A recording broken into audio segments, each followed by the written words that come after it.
security, stability, those are the two words that is the formula in order for us to have a new exchange rate. The CBI floor must be so clean you could eat off of it. The politicians must not have the ability to steal from the auctions anymore. Do they have that ability? No. Are the auctions there? No, all gone, everything looks good. So what do we need? The exchange rate. Where's the exchange rate? In the budget. Saleh, Iraq ranks first in the world in the concentration of natural resources. Quote, the financial advisor to the Prime Minister, Mazar Mohammed Saleh, confirmed that the country's future will depend on transforming natural resources into productive capital assets, while he indicated that the Natural Resources Renaissance project will come in parallel with the development path strategy. A lot of people, skeptically/sarcastically, say, well, Sidoni said the dinar is going to be stronger than the dollar. That's probably going to be true 100%, he warned the citizens. He didn't give a time frame, he just said it's going to be stronger than the dollar. Question, is this one still legal? The 50k note. The 50 dinar note is not legal. Everything else is okie dokie. The 50,000 note is extremely legal.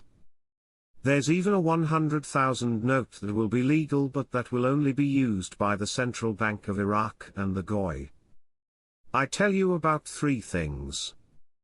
Trade, private sector, which it's now very good. You're going to see a lot of thing about the private sector, how good it become and how good they invest into it, and the third thing, it's Forex. These three things you have to watch.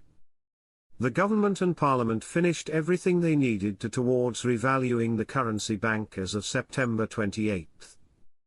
That was their last productive real session of parliament. That's why to you as the investor, Iraq's not getting anything done. They're not doing anything because they already finished everything. What they're doing is, Iraq has a scheduled rate change date. They are working around that date, waiting for it to come forward. Question, someone said dinar is showing at $4.19 on Forex, is this true? Marks, for moments it popped to that, and boy did I have a lot of excited folks. It wasn't there this morning, so I believe they are testing.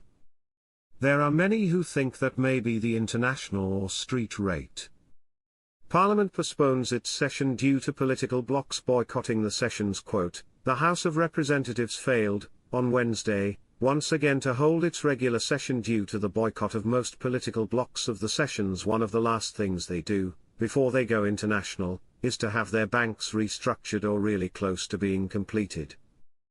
That's their focus, that's part of the process, and we're seeing that. It surely looks really powerful. House of Representatives completes the second reading of the draft amendment to the budget law. Is that the second reading to the budget? It's actually the second reading to a draft of the amendment of the budget. They didn't read the whole budget. They only read the part they amended. Read, for the second time, that law emo is all that's needed. You don't have to read it, 15 days later it become law.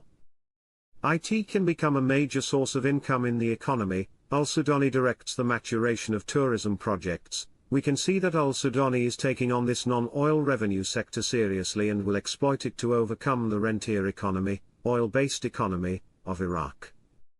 Now you add this to the other non-oil sources of revenues and you have a booming economy for Iraq. Wow! Wow! Wow!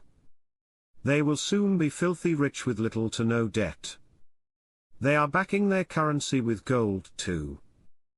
Oh, their dinar is at what price? A 1/6 of a penny. Really?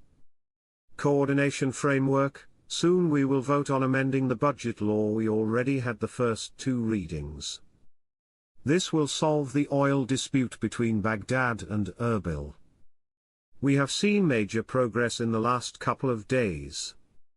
With the budget is a rate potential. Question, do you think the RE is the linchpin for the Middle East? Could Iraq be like Dubai? Frank 26, it will be Dubai on steroids, my friend. Dubai won't even be able to touch Iraq. Iraq achieved a noteworthy diplomatic accomplishment last September when it was formally elected chair of the Group 77, held in the United Nations headquarters in New York. The G77 is the largest intergovernmental organization of developing countries in the United Nations, which provides the means to promote their collective economic interest and enhance their joint negotiating capacity on all major international economic issues within the United Nations system. So Iraq is going to go from not even having an international accepted currency to do all this? Really? I don't think so. A report published by the American magazine Foreign Policy indicated that the Kurds in the region feel disappointed with the performance of US President Joe Biden, with the end of his term and his imminent departure from the White House, indicating that his term, unlike what was the case when he assumed the position of vice president, and as a senator, was full of missed opportunities to support the Kurdish cause. The magazine's report, translated by Shafak news agency, said, many analysts expected that when Biden assumed the presidency in 2021, he would adopt an openly pro-Kurdish position as President of the United States, based on his experience as a senator, and as vice president, where he strengthened relations with Kurdish communities in the Middle East. Now, as Biden's presidency draws to a close, his record is disappointing, full of missed opportunities to support the Kurds and their causes, he explains, noting that American researchers had expected before the 2020 elections that Biden would be the most pro-Kurdish politician to enter the White House, which raised hopes among Kurds in several countries in the Middle East, the largest people in the world without a state, and that international support is vital to their national and political aspirations.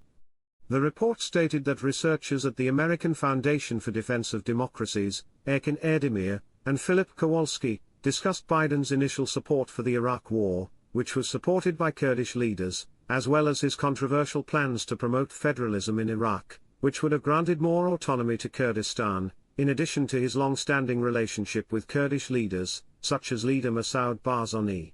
The report continued, Biden had visited Erbil in 2002, before the US invasion of Iraq in 2003, and spoke enthusiastically about the Kurds in a speech he gave to the Kurdistan parliament. He also criticized the policies of former US President Donald Trump towards the Kurds, which led to speculation that he would be a supporter of Kurdish ambitions in northeastern Syria. After 4 years, the estimates of Erdemir and Kowalski have not been realized, as domestic economic and political crises in the United States, along with other foreign policy concerns, such as competition with China and the wars in Ukraine and Gaza, have distracted the Biden administration from the Kurds as core operations against ISIS have ended, the report said.